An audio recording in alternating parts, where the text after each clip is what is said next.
కొన్ని సర్దుబాటు చేయడం ఏకసభ్య కమిషన్ వేశారు. ఆ ఏకసభ్య కమిషన్ రిపోర్ట్ రావాలి. దానికోసం ఆలస్యం అయితే మరొకటి కాదు. ప్రభుత్వం ఫస్ట్ సంతకం 16,000 చిల్లర ఉద్యోగాల నియామకం కోసమే సంతకాలు పెట్టారు. ఇవాళ అదనంగా 6,000 పోలీస్ డిపార్ట్మెంట్ ఉద్యోగాల భర్తీ కూడా ఆర్డర్ ఇచ్చారు. దానికి ఇట్ ఈజ్ ఏ ప్రాసెస్.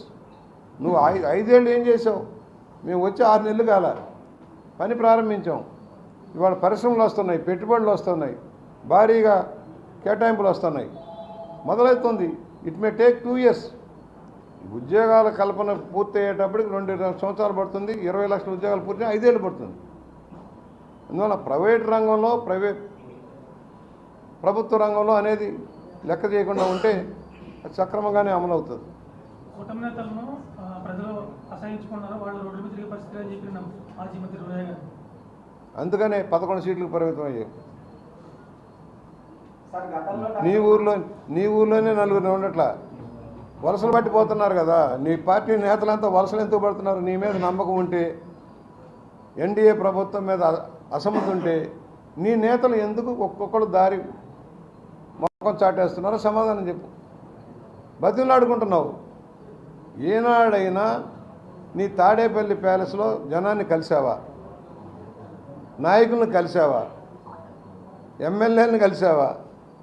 మంత్రులతో మాట్లాడావా? ఏకపక్షంగా సాగిపోయింది నీది నియంతలాగా. నువ్వా మాట్లాడేది?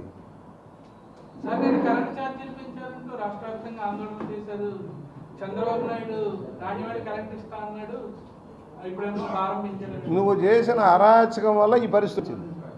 నువ్వు చేసిన దోపిడీ వల్ల ఈ పరిస్థితి వచ్చింది.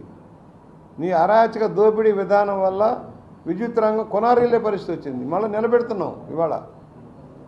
ఎందుకని? గత ప్రభుత్వం తెలుగుదేశం ప్రభుత్వం ఇచ్చిన ఆదేశాలను పక్కన పెట్టేసి మళ్ళా పెండింగ్లో పెట్టి 5 ఏళ్ళు. పవన విద్యుత్ వచ్చిందా? 1 మెగావాట్ కలిపావా నువ్వు? సౌర విద్యుత్ 1 మెగావాట్ కలిపావా? వాళ్ళని ఏడిపించి ఎర్నీళ్ళు కొట్టి 1000 కోట్ల లంచాలు ఇస్తే కానీ అనుమతులు ఇవ్వలేను. ఇవాళ ప్రొడక్షన్ వచ్చి రావాలంటే టైం పెడుతుంది. మళ్ళా ఏం తగ్గించావు? ఇతర రాష్ట్రాలతో పోతే తగ్గించావా? కేవలం దోపిడీ కోసం ఆ కంపెనీలను బ్లాక్మెయిల్ చేస్తూ ఆలస్యం చేసిన ఫలితంగా విద్యుత్ క్షేత్ర రంగంలో ఈ కొరతలు. లేకపోతే సర్ప్లస్లో నుంచి డెఫిసిట్కి తీసుకెళ్ళిపోయాడు జగన్మోహన్ రెడ్డి.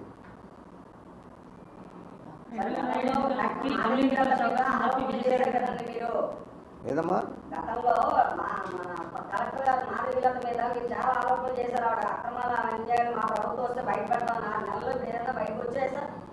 ఆల్రెడీ విచారణలో ఉంది. ఇక్కడే కాదు, ఒక మాధవిలతే కాదు, రాష్ట్రంలో జరిగిన భూ దోపిడీ మీద విచారణ మొదలైనాయి. ఇప్పుడు రెవెన్యూ సదస్సుల ఉద్దేశం కూడా అదే. రెవెన్యూ సదస్సులో తీసుకున్న విజ్ఞాపనలన్నింటినీ కూడా స్టడీ చేసి ఎవరి భూములకు ఎలా కబ్జా అయింది, ఎవరి పేరుతో ట్రాన్స్ఫర్లు చేశారు, ఎవరెవరు ఇన్వాల్వ్ అయ్యారో డేటా జరుగుతుంది. It is a process.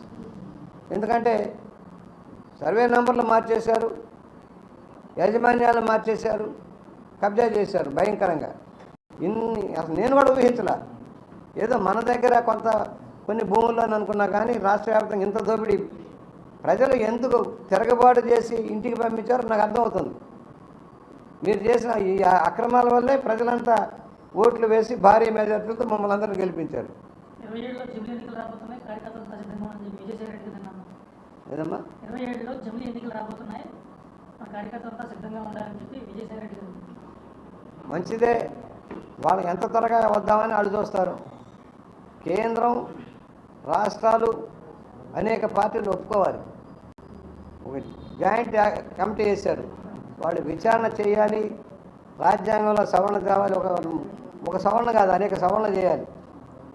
ఆ క్లారిటీలు రావాలి. అందువలన అక్కడ వస్తే అందరూ తప్పదు, ఇక వచ్చినప్పుడు మాట్లాడచ్చు.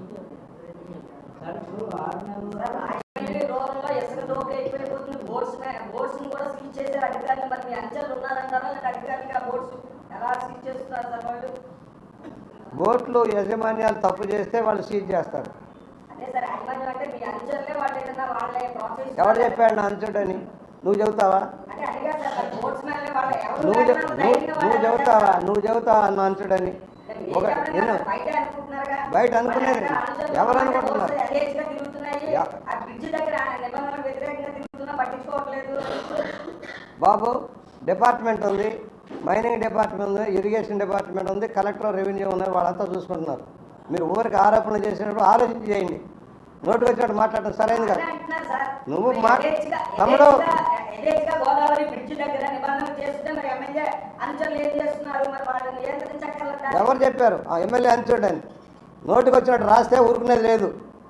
ఒళ్ళు దగ్గర పెట్టుకొని ఉండాలి. ఎవరైనా ఎవరు డిపార్ట్మెంట్ తెలుస్తుంది, డిపార్ట్మెంట్ తెలుస్తుంది. నువ్వు తగ్గక నువ్వు బ్లాక్మెయిల్ చేస్తావేమో పోయి, నువ్వు బ్లాక్మెయిల్ చేస్తావేమో అక్కడికి వెళ్ళి, నువ్వు బ్లాక్మెయిల్ చేస్తావేమో నీ డబ్బుల కోసం.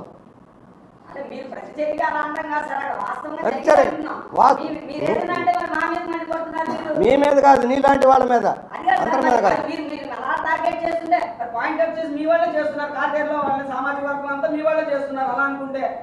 కాతేర్లో షడాప్ అయితే ఒళ్ళు దగ్గర పెట్టుకుని మాట్లాడు. నీ వాళ్ళనే మాట మాట్లాడదు. కాతేర్లో పర్మిషన్ ఇవ్వలా, కాతేర్లో ఈరోజు పర్మిషన్ ఇవ్వలా. ఒళ్ళు దగ్గర ప్రెస్ అని చెప్పి నీ ఇష్టం వచ్చినట్టు మాట్లాడితే కుదరదు. నీ మనుషులు అంటావు ఏంటి? నువ్వు పోయి మళ్ళీ బ్లాక్ మెయిల్ చేస్తావు డబ్బుల కోసం, మళ్ళీ పోయి బ్లాక్ మెయిల్ చేస్తావు డబ్బుల కోసం. రాయ్, ఏం రాస్తావు? రాయ్, ఏం పీకుతావు? పీక్ అక్కడ పత్రిక ముసుగులో నువ్వు బ్లాక్ మెయిల్ చేస్తావు అంటే కుదరదు. నువ్వు రాస్తావు. ఎవరు చెప్పాడు ఎమ్మెల్యే మనుషులని? కాతేరులో అసలు ర్యాంపులో పర్మిషన్ ఇవ్వలా, కాతేరులో పర్మిషన్ ఇవ్వలా. ఛాలెంజ్ చేస్తున్నా ప్రెస్ మీడియా, నీకు చెప్తున్నా. కాతేరులో రూరల్లో పర్మిషన్ ఇవ్వాలా ఈ రోజు దాకా. నీ నోటుకు వచ్చినట్టు రాత్రి మాట్లాడదామంటే అది సిటీ ఏరియాలో ఇచ్చారు, రూరల్లో ఇవ్వలేదు. ఒళ్ళు దగ్గర పెట్టుకుని మాట్లాడు, ఒళ్ళు దగ్గర పెట్టుకుని మాట్లాడు. నీ వరకు నీకు చెబుతున్నా, నీ ఒక్కడికే ఆర్డర్ ఇస్తున్నా. ఏదో అనుకుంటున్నావేమో. Be careful, be careful. దర్శనం నీ బ్లాక్ మెయిల్ రాజకీయాలు నా దగ్గర ప్రయోగించుకో. పత్రిక ముసుగులో బ్లాక్ మెయిల్ నేను మీడియాను గౌరవిస్తా. నీలాంటి బ్లాక్ మెయిల్ లిస్ట్ కాదు, నీలాంటి బ్లాక్ మెయిల్ లిస్ట్ కాదు. నీ మనుషులు అంటావు, నా మనుషులు అంటావు. ఎవడురా చెప్పింది? ఎక్కడ? ఎవడు చెప్పాడు అక్కడ? రాసుకో, గీసుకో, రాసుకో, గీసుకో. ఏం రాస్తావు? రాసుకో, గీసుకో. వాస్తవాలు లేకుండా, వాస్తవాలు లేకుండా గీసుకో. నువ్వు చెప్పిన విధానం తప్పు. నా మనుషులు అన్నావు. కాతేరులో అసలు ర్యాంపులు ఇవాళ కూడా పర్మిషన్ ఇవ్వలా. సవాల్ ఇస్తున్నా. రూరల్లో ఈరోజు కూడా పర్మిషన్ ఇవ్వలా. ఎవరికి? వెంకటనగరం కానీ కాతేరు కానీ అసలు ర్యాంపులే ఇవ్వలా. ఎలా రాస్తావు నా పేరుతోటి? రాసావు కనుకనే నీ ఎమ్మెల్యే గారు మనుషులని చెప్పారు. నేను అంటున్నా అసలు పర్మిషనే ఇవ్వండి, అసలు పర్మిషనే ఇవ్వండి. ఈ రోజు వరకు ఏ సొసైటీకి పర్మిషన్ ఇవ్వాలా. ఆ సొసైటీలు పనిలోనే లేవు. సిటీ ఏరియాలో జరిగే తీసుకొచ్చారు. రూరల్లో బాగుందామంటే నువ్వు బ్లాక్ మెయిల్ చేద్దామంటే నేను దద్దమనేం కాదు.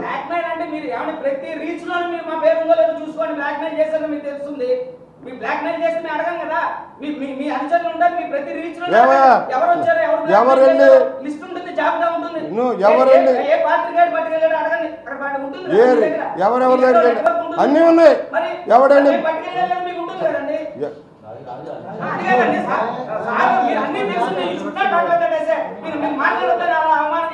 నువ్వు తప్పు చేసావు, నువ్వు తప్పు చేసావు, నువ్వు తప్పుగా మాట్లాడావు, నువ్వు తప్పుగా మాట్లాడావు. నీ పేపర్ ఏ పేపర్? ఏ పేపర్? ఏ పేపర్? ఏ పేపర్? రబ్బా ఒకనే తప్పుకో. అడ్వర్టైజ్మెంట్ ఇవ్వకపోతే వినవయ్యా. నీ పేపర్ను అడ్వర్టైజ్మెంట్ అడిగితే ఇవ్వకపోతే, అడ్వర్టైజ్మెంట్ అడిగితే ఇవ్వకపోతే మేము రాస్తామండి. ఏం రాస్తే పీక్కో, పీక్కోండి మీ పేపర్. నువ్వు రాస్తాం. మీ పేపర్ పీక్కోండి. రాయమండి, అంత ఇన్వెచ్యూర్ గా ఉండదు. మీరు పార్టీ గారు అందరినీ ఒకే గాడి కట్టేస్తారు. అందరినీ కాదు, నిన్ను మీ పేపరు మీరు అడ్వర్టైజ్మెంట్ ఇవ్వకపోతే రాస్తామని చెప్పారు వీళ్ళు.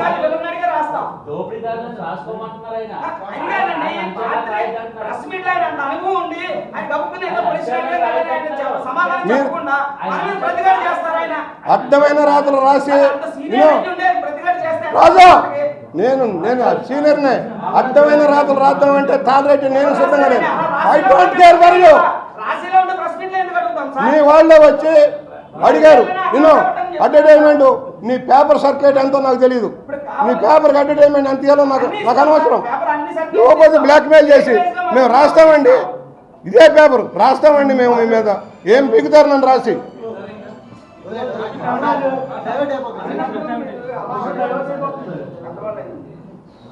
తమాషా నేనే పిరికాండి అనుకోక, మీ పేపర్ గొప్పదేం కాదు, మీ వ్యాపారాలు మీకు ఉన్నాయి, మీ యాజమాన్యాలకి మీ బ్లాక్మెయిల్ నాయకులు విలువలు లేకుండా ఉన్నది. కొంతమంది పాత్రికేయులు విలువలు ఉండవు, దాంట్లో మీరున్నారు. మీకు విలువలు లేక పాత్రికేయుల ముసుగులో బ్లాక్మెయిల్ చేయొద్దు. పాత్రికేయ ముసుగులో బ్లాక్మెయిల్ చేయక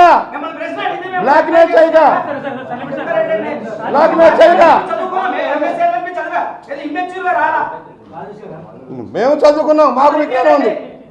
నీ అడ్డమైన రాతలు రాద్దామంటే నువ్వు అడ్డమైన రాతలు రాద్దామంటే గీక్కో అంతే. మళ్ళా చదువుతున్నా గీక్కో.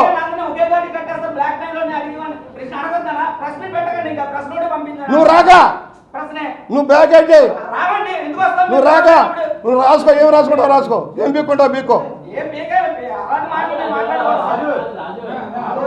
తమాషా అదో క్వశ్చన్ అదో క్వశ్చన్.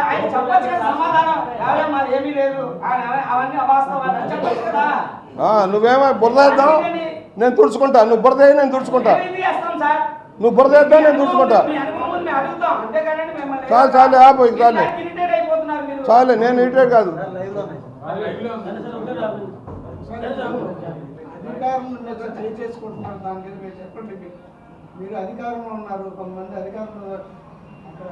ఒకటి గతంలో జరిగిన తప్పుల మీద విచారణ జరుగుతున్నాయి. మీరు అడిగిన దానికి అధికారులు, కొంతమంది అధికారుల పాత అధికారుల సహకారంతో తప్పించుకోవాలని చూస్తున్నారు. దాని మీద చర్యలు ఉంటాయి. ఎండిఓ, ఎంపీడీఓ, ఎంపీపీ గారు వస్తే తాళాలు ఇస్తానన్నారు. ఎంపీపీ గారు మనుషులు వస్తే తాళాలు ఇరు కదా ఆఫీసుల్లో.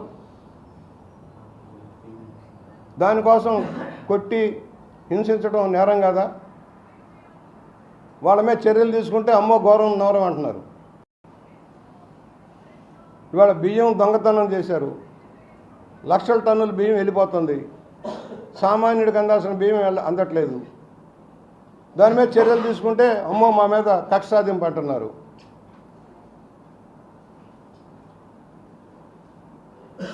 పోలవరం కెనాల్ గట్లన్నీ కొట్టుకుపోయారు. ఏమైపోయినాయి? చిన్న ఎగ్జాంపుల్, వేమగిరిలో 18 ఎకరాలు లెవెల్ చేసి ఉంది భూమి, కొండలు ఉన్నాయి. ఇంకా ఇళ్ల స్థలాలు ఇచ్చేది భూమిని 40 అడుగుల లోతులు గోయి పెట్టి తవ్వుకుపోయారు.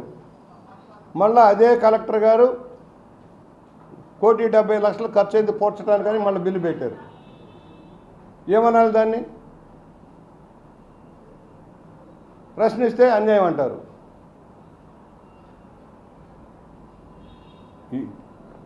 నేరం చేసిన వాళ్ళు తప్పించుకోలేరు. ఎవరైనా, నేనైనా ఇంకొకళ్ళైనా చర్యలు తప్పవు. ఒకటి, కొన్ని టీచింగ్ ప్రాబ్లమ్స్ ఉన్నాయి. అధికారులకి కొంచెం సప్లై అండ్ డిమాండ్. సప్లై ఎక్కువగా ఉంటే ధరలు తగ్గుతాయి. ఉదాహరణకి 100 రూపాయలు అమ్మిన టమాటా 10 రూపాయలు కూడా 10 పైసలు కూడా కొనే పరిస్థితి లేదు. ఉల్లిపాయలు అంతే. ప్రొడక్షన్ పెరిగి ఎక్కువ వచ్చేటప్పటికి ధర పడిపోద్ది. ఏ విషయంలోనే అంతే. అందువల్ల సమాన విధానంలో వెళ్ళాలంటే సప్లై అండ్ డిమాండ్ బ్యాలెన్స్ కావాల్సిన అవసరం ఉంటుంది. ఇసుకలోనైనా అంతే, మట్టిలోనైనా అంతే, కావిలోనైనా అంతే, దేంట్లోనైనా అంతే. నేను అందుకనే ప్రొడక్షన్ పెంచేస్తే ఒప్పడముప్పుడుగా సరుకు దొరికితే ధరలు పడిపోతాయి. బ్లాక్మెయిల్ చేయరు. 10 మంది బతకడం కోసం వస్తారు, అవకాశాలు ఇస్తారు, వాళ్ళు సక్రమంగా చేసుకోమంటాం. ఎవరైనా అనేక మంది కార్యకర్తలు వస్తారు, ఉద్యోగాల కోసం వస్తారు, ఉపాధి కోసం వస్తారు, సహాయం చేయమంటారు, పనులు చేసుకుంటామంటారు. అవకాశం ఇస్తాం. సక్రమంగా చేయమని చెబుతామా, దోచుకొని చెప్పుతామా?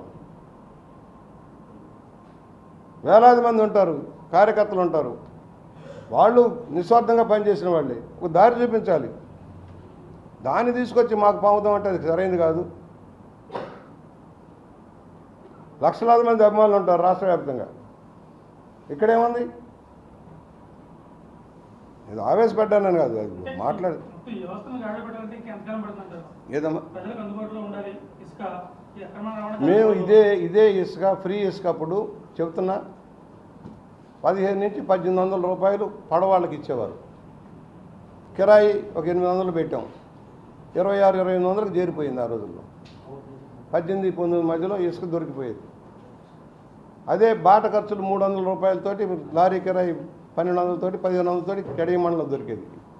ఇవాళ దొరకటంలా రేట్లు పెరగటం కానీ, లేబర్ ఖర్చులు పెరగటం కానీ, ఖర్చు పెరిగిందని అంటున్నారు వాడు. నేను డీప్గా వెళ్ళటంలా, నేను చూడలా. నేను అసలు రేవుల్లోకి వెళ్ళలేదు, ఎవరితో చూడలా. తీసుకున్న వాళ్ళు లేబర్ దొరకటం లేదు, వర్కౌట్ కావట్లేదు అని కొంతమంది చెబుతున్నారు. మరి కలెక్టర్ వాళ్ళు రివ్యూ చేసుకుంటూ ఉంటారు. నేనేమంటానంటే ఎక్కువ ప్రొడక్షన్ వచ్చేసి ఎక్కువ రేవులు ఓపెన్ అయిపోయి ఇసుక గొట్టలు ఉంటే రేటు పడిపోద్ది ఆటోమేటిక్. అంటే ఇప్పుడు ఏది ఎలా జరిగినప్పటికీ కూడా టోటల్గా ఎమ్మెల్యేలను బ్లేమ్ చేసుకుని రాష్ట్ర వ్యాప్తంగా ఇసుక విషయంలో ప్రధాన ఆరోపణలు వస్తున్నాయి. దాన్ని ఏ విధంగా మీ పార్టీ ఎదుర్కొంటుంది? ప్రతి రాష్ట్రానికి కూడా ఒక నాయకుడు ఉండరండి. అది యంత్రాంగం. వినండి, మైనింగ్ డిపార్ట్మెంట్ ఉంది, ఇరిగేషన్ డిపార్ట్మెంట్ ఉంది, కలెక్టర్లు ఉన్నారు, రెవెన్యూ కలెక్టర్లు ఉన్నారు, ఎంఆర్ఓలు ఉన్నారు, సబ్ కలెక్టర్లు ఉన్నారు. వాళ్ళంతా కలిపి నిర్ణయం చేసి ఇస్తామన్నారు. దాన్ని తనిఖీ చేయడానికి విఆర్ఓలు ఉన్నారు, పోలీస్ డిపార్ట్మెంట్ ఉంది, మైనింగ్ డిపార్ట్మెంట్ ఉంది. ఎమ్మెల్యే తరఫున 10 మందికి ఇవ్వమని చెబుతాం, ఆశిస్తారు. సొసైటీలు పెట్టుకున్నాం, మాకు కూడా ఇప్పించాం. ఇవాళకి వస్తూనే ఉంటారు. ₹1 ఖర్చు లేకుండా ఇచ్చారు. సరిగా చేసుకున్నాం. కోడి గుడ్డు తినండి కానీ కోడి కోసుకోవద్దని చెబుతున్నాం మేము. నేను రెగ్యులర్గా చెప్తాను. అంటారు, అధికారంలో ఉన్నప్పుడు అంటారు. అసలు నిర్ణయాల్లో కొంచెం లోపాలు ఉన్నాయి సార్. నిర్ణయాల్లో లోపాలు ఉన్నాయని ఎప్పుడైతే ఎక్కువ విస్తృతంగా అవకాశాలు ఇచ్చారు. ఏంటంటే గతంలో మిషనరీ వాడేవాళ్ళు, ఖర్చు పెరగడానికి కూడా కారణం. జేసీబీలు వాడేవాళ్ళు, డ్రిడ్జింగ్ మిషన్లు వాడేవాళ్ళు. అవన్నీ ఇప్పుడు సుప్రీంకోర్టు మార్గదర్శకత్వాలు, ఎస్జిటి మార్గదర్శకత్వాలు మనం చేయడానికి వీలు లేదు.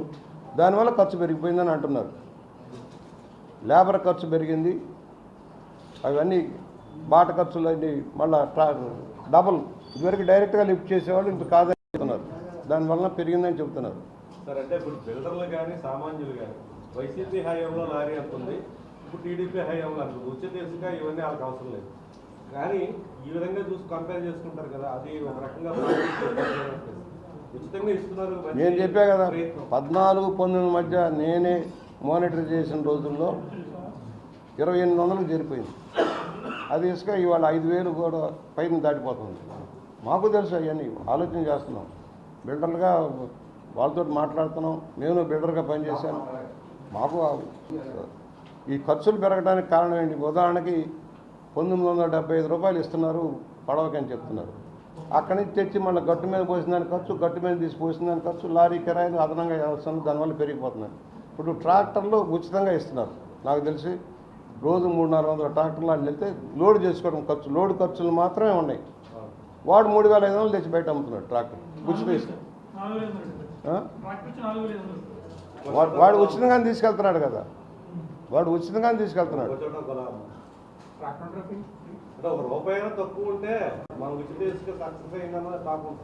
ఉంది, ఇబ్బంది ఉంది. దాంట్లో మేము కూడా స్టడీ చేస్తున్నాం, చెబుతాం, పైన చెబుతాం. ఎవరో అన్నారని, తమ్ముడు అన్నాడని కాదు, వాడెవడో నా పేరు చెప్పి నాకు కోపం వచ్చింది. వాడెవడో అంటే పెద్దానికి నన్ను పామేస్తాట. నేను ఇన్వాల్వ్ అయ్యి 4 రూపాయలు సంపాదిస్తే అప్పుడు అందాం.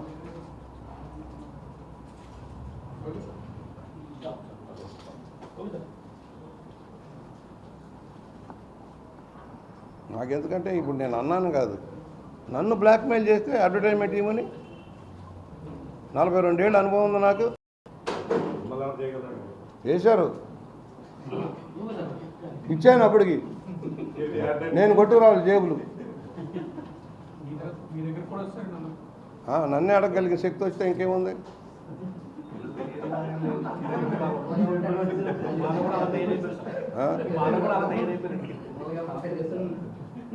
నేనేదో అనుకున్నా రేపు ఐటమ్ వచ్చేస్తాండి లేకపోతే పేరు చెప్పను. మళ్ళీ అది కాదు, పేరు చెప్పను. పేరు చెప్పాల్సో చెబుదాం, నలుగురిలో పెట్టి చెప్పేస్తాం ప్రెస్ మీట్లోనే. మీరు ఈకపోతే రేపు మీ పేరు మీద వస్తాయండి ఐటమ్ అన్నాడు. అందుకని ఇంతసేపు గట్టిగా మాట్లాడటాను కదా.